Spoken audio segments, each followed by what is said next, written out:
Sales വിപ്ലവം നടക്കുന്ന ഒരു കാലഘട്ടമാണ് ഇപ്പോൾ. ടെലികോൾ സംവിധാനം ഉപയോഗിച്ചുകൊണ്ടുള്ള ധാരാളം സെയിൽസ് ഫോളോ അപ്പുകൾ. ഈ പല സെയിൽസ് ഫോളോ അപ്പുകളും ആ വ്യക്തിക്ക് ഒരു ശല്യമായി തീരുന്ന രീതിയിൽ ഈ അടുത്ത കാലങ്ങളിൽ അത്തരത്തിലുള്ള പ്രവണതകൾ ധാരാളമായിട്ട് കാണുന്നുണ്ട്.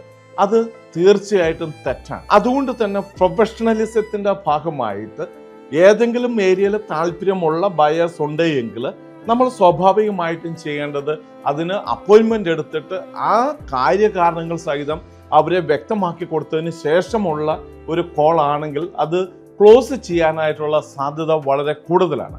കാരണം ഈ വ്യക്തിയും പ്രിപ്പയർഡ് ആയിരിക്കും, അതോടൊപ്പം തന്നെ ഈ ടെലികോൾ ചെയ്യുന്ന വ്യക്തിയും തീർച്ചയായിട്ടും പ്രിപ്പയർഡ് ആയിരിക്കും. അങ്ങനെ ഒരു അപ്പോയിൻമെൻറ്റ് കിട്ടിയതിന് ശേഷവും ഒരു പക്ഷേ ഈ കസ്റ്റമർ അല്പം നെഗറ്റീവായിട്ട് സംസാരിച്ചാൽ പോലും നിങ്ങൾ അവരോട് വളരെ ക്രിയാത്മകമായിട്ട് സംസാരിക്കുകയും മുമ്പോട്ട് കൊണ്ടുപോവുകയും ചെയ്യുവാണെങ്കിൽ അത് വളരെ പോസിറ്റീവായിട്ടുള്ള സെയിൽസ് ക്ലോസിംഗിലേക്ക് കൊണ്ടുപോകുവാനും സാധ്യതയുണ്ട്.